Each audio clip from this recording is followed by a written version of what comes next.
we were all watching the 5 o'clock news. We all got home from work, saw all these bombings going on in Saudi Arabia, and the first question that we all said to each other was, where is Chris now? Officials say more than 3,000 pounds of explosive power was packed into that truck that parked along a fence just 35 yards from the building. A huge bomb the military admits its intelligence information gave no reason to anticipate. So, of course, we all jumped off the couch and started making some phone calls. But we all had a very eerie feeling about that day. And 12 hours later, we found out that he was killed in a terrorist attack over in Saudi Arabia. The community tried to heal some of the wounds together at an airfield terminal they used as a church. Tim Hahn. 19 names read aloud. 19 flower arrangements for each friend, colleague, and roommate not there.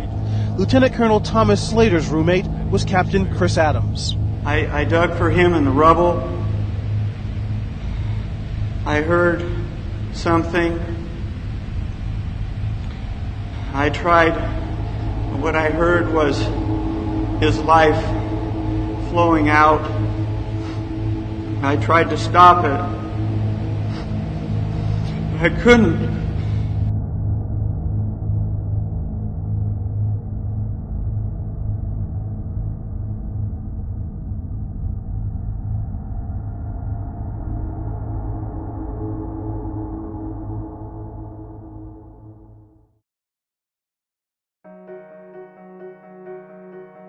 Yeah, he when he went off to college, he always knew he wanted to be in the Air Force. And when he got there, he kind of worked his way through college and wanted to become an officer going into the Air Force. This way he can kind of move up, I guess, quicker as to what he wanted to do in the Air Force. He always knew he wanted to fly, ever since he was younger. That's all I can remember is he wanted to fly. It was kind of a father figure to a lot of us. For him to be around and see my kids and his other nieces and nephews would be pretty cool. As a family, we're pretty tight when we get together because we enjoy growing up in a family of 8, and there was always stuff going on. And,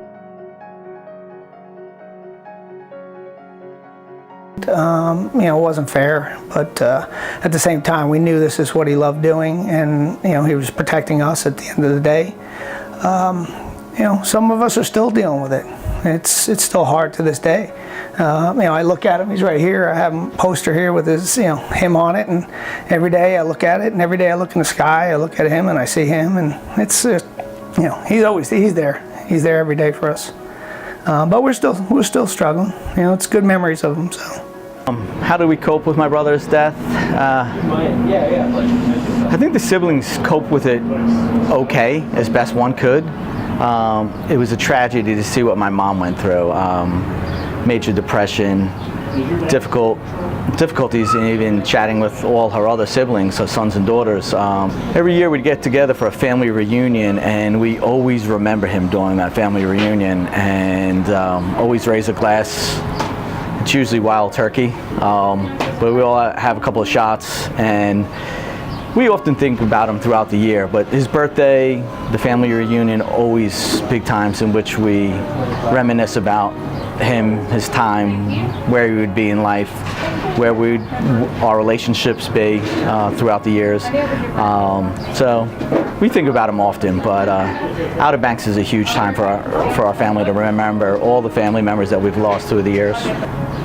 His spirit, his strength, I often look at him for strength. Even in the most difficult times that we have in our restaurant, if I'm looking for some pillar of strength, it's always the thought of him. Pizza was kind of like the staple of the house when we used to have it at home, and him working there at that young age, it's just kind of funny now when we look back, 30 years later, that we're in the pizza business. Never thought we would be. So we kind of just look back and is there a reason why we're doing this? And maybe he's looking down saying, that's where you guys should be because that's where I started. And it was just unique how he was there and now we're here, and we always feel that he's kind of surrounding us in everything that we do. As you can see, we talked about earlier, his strength, the impact of his strength. He left that legacy behind, and I think that strength would have definitely come out in our business model, where Mike and I, even though Mike does the accounting and forecasting where the company's going, and I'm dealing with day-to-day operations, I think he would have been more like Carlo, our other partner, who has a backbone and probably would have been yelling at people, and not so much yelling at people, but definitely giving some criticism. That would be needed, and he was the technical side from making pizzas. He was a great pizza guy, whereas Michael's kind of picked that up. I kind of stay away from it. They put me in the ovens and I just move pizzas around. I don't create pizzas like my brother Christopher did, and like Mike does now. So.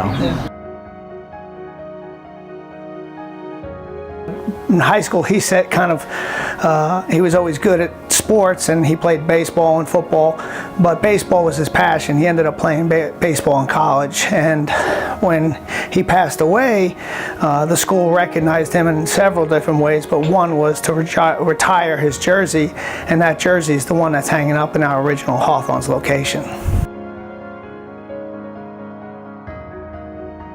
Yeah, always pay it forward. Yeah, I think it was what we get out of it is, Christopher gave a lot, his life and for his country, and I think there's a lot of people out there that are in the same situation, and I think this is just an opportunity to be able to help. I think there's single moms out there or single dads out there with kids, and this is an opportunity where we can take something that everybody loves, pizza, and Chris loved it, and then we can go out there and provide it with the help of other people helping us to donate whole pies to families that need it, and throughout the year or during the month of May, it's just for us it's an easy thing to do, and we're, like John said, we love giving, and the opportunity to be able to do that, along with Chris behind us and always looking down on us, is just a great opportunity for us.